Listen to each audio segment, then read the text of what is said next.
Ashesi University.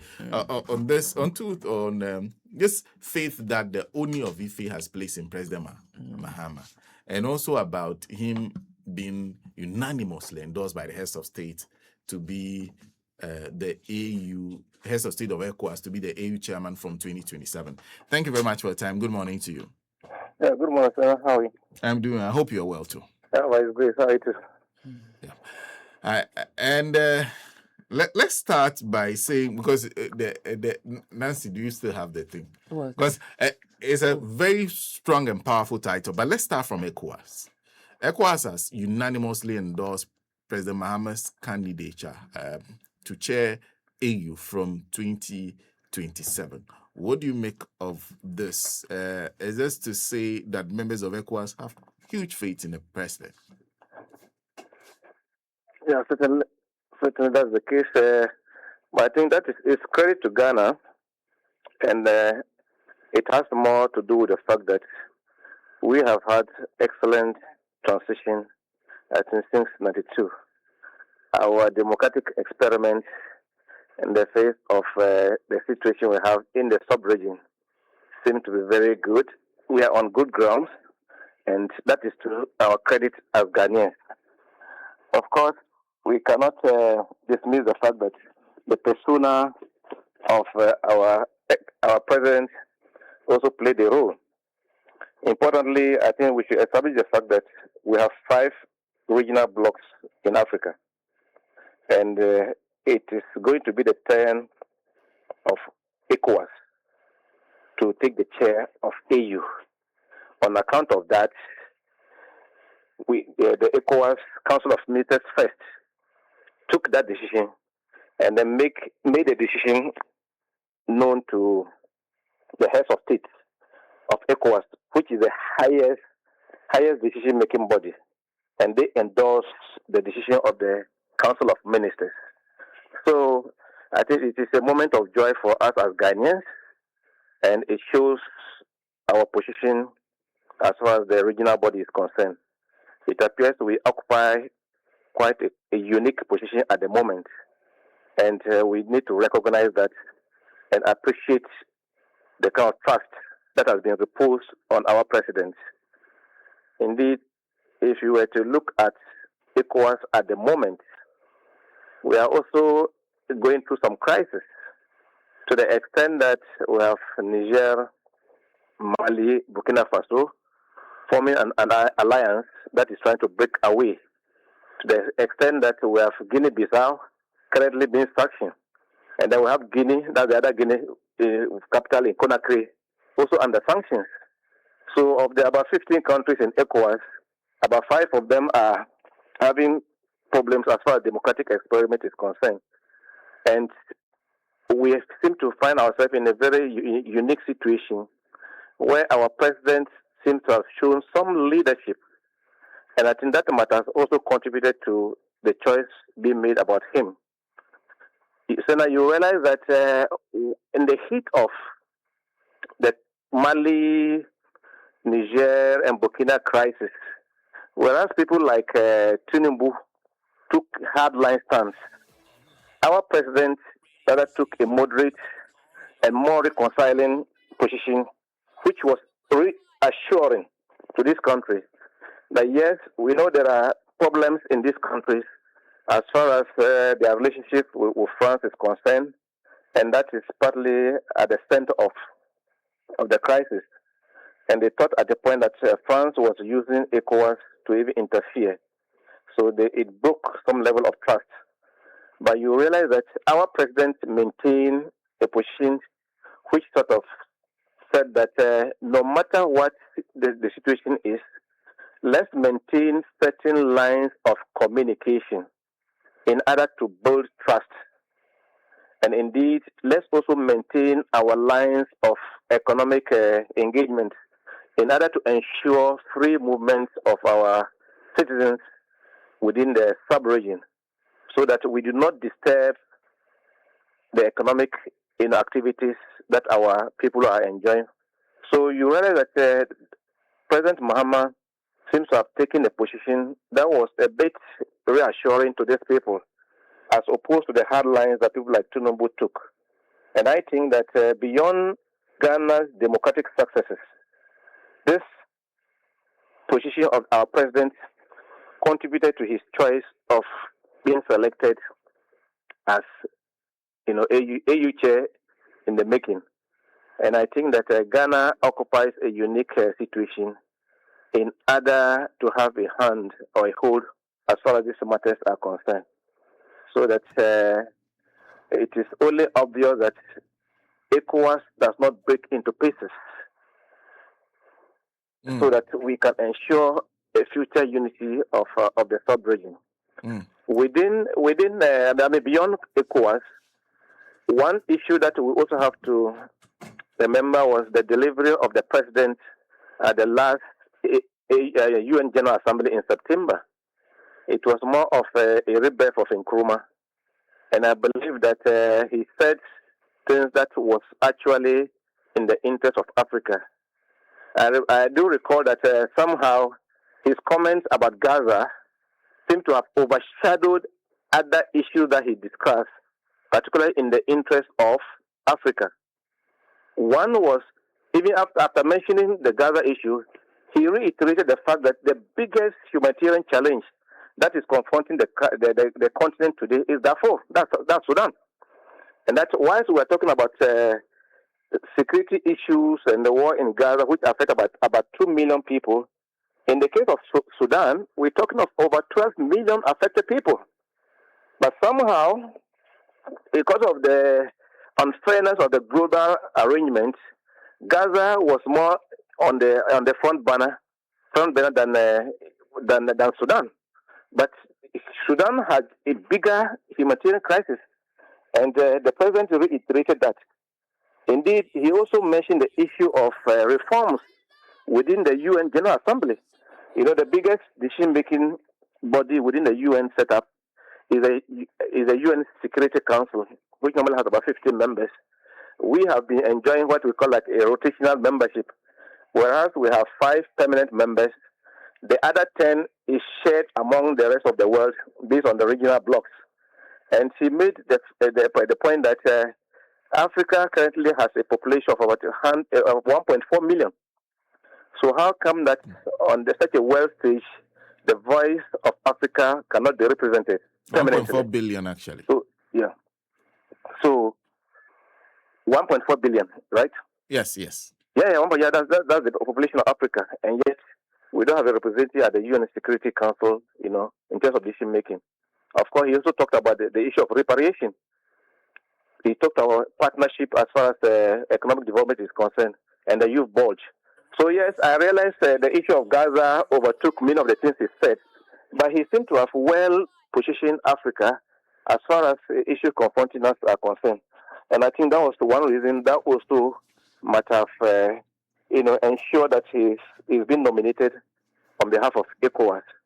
So that's how I see, the issue of his candidature as the chair of the AU come 2027. So I think it's a credit to us as Ghanaians, but certainly there's work to be done. And that's why I was going, because if you look at the state of the AU currently, remember the AU was more of the consensus position after what was originally proposed by Nkrumah was basically considered contentious and basically rejected. They came to the Organization of African Unity. Well, what do you think the AU stands for currently? What relevance does it hold? Exactly what kind of organization is it? What role has it played in Africa? The state of the AU that President Mahama will be taking over from 2027. Yeah, certainly there's much work to be done. If we look at the aim of the founding fathers, certainly there's much to be desired. We have fallen back as far as many things are concerned. Some of the things that the forefathers talked about in the 60s are yet to be realized. I mean, having a common economy, having a common currency, possibly having a common security arrangement, and so on and so forth. All those things have not been achieved. You realize that much of the problem has to do with the legacy of the colonial issue that we have. That somehow Africa has been partitioned into various countries. And as a result, we've not actually resolved those issues as far as these boundaries are concerned. That we are so fragmented into various areas such that we are unable to actually harness our efforts in order to ensure the progress and forward march of the continent. For example, take the issue in DRC. We are still battling with M23, the issue of Rwanda, which is largely the supporter of these M23 rebels. We still have issues of certain countries tampering with the constitution. Cote d'Ivoire next door is one. Togo is another. Cameroon is another. You can talk of Uganda and many more. So even in terms of democracy, we've not been able to ensure that we respect constitutional rule. And I believe that is a challenge that is confronting AU that must be resolved.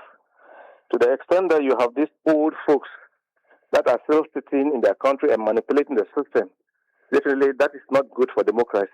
And I believe that it is probably one of those reasons that Ghana, at least for now, we have been out of such situation. And I believe that puts us in a different class. And we can only hope that if the president takes the mantle of AU as the chair or the head, they were able to overcome some of these issues. But it certainly is going to be a big challenge, because to the extent that you have the Musevenis, the Alassane Ouattaras, and so on and so forth, it's not easy to change things, but it will only take some diplomatic engagement to ensure that we actually respect the constitutional rule, to the latter. Remember, we also have the youth bulge. Unemployment is still staring us in the face. I believe that this is one area that we must ensure enhanced trade opportunities. Currently, Africa, amongst its own members, our trade does not even exceed 20%. That shows that there's a lot for us to still do. That even within ourselves, we need to trade more. Within ourselves, we need to enhance movement of citizens so that we can improve our trade links and trade opportunities. So all these are issues that maybe as the chair of the AU, they will have to, our president will have to look at. There is also this phenomenon of what I call summiteering. Basically, everybody gets up and calling Africa to a summit. So I call it summiteering. We have China-Africa relations. We have Japan-Africa relations. We have France-Africa relations. These countries, sovereign countries individually, will invite the entire continent where we have 55 countries. And that instead of us negotiating with them as a region or in bulk, you realize that we rather negotiate in silos. We negotiate on individual basis. So I think that it is one thing that has to be looked at again, so that instead of Africa going to meet China in our different sovereign entities, it's better we go as a unit, and then with a concrete program of economic development, we are able to negotiate and make proposals as to what we want to do within the continent, going forward. Otherwise, if we go individually, China meets Africa, US meets Africa, France meets Africa, UK, and so on and so forth, it doesn't show us negotiating in strength. So I believe that this is also one area that I believe the president, our president in this matter, assuming the chair of the AU, must look at. They should reshape the kind of relationship Africa has with some of these European and Asian, countries, so that they work towards a concerted development effort that ensures, fair and equal trade balance with these countries, rather than going individually and negotiating in our respective sovereign entities. I think this is one area that our president will have to look at if he takes the mantle of, the AU. In fact, the issue of reparations have also been on the table. He's a champion. But what do you think he should prioritize? Because this his tenure is 1 year. Yeah, indeed. Yes. Well, for me, I think prioritizing constitutional rule should be the first. Indeed, we still have too many pockets of instability around the continent. So there's a need to prioritize the need to respect constitutional rule. It is only when we have such stability that we can harness our collective efforts and investment for economic and social progress. So yes, I know some countries are already making some progress. Talk of the Rwanda, talk of Ethiopia, even Egypt, South Africa for that matter. Nigeria to economically not bad, but we have pockets of insecurity issues.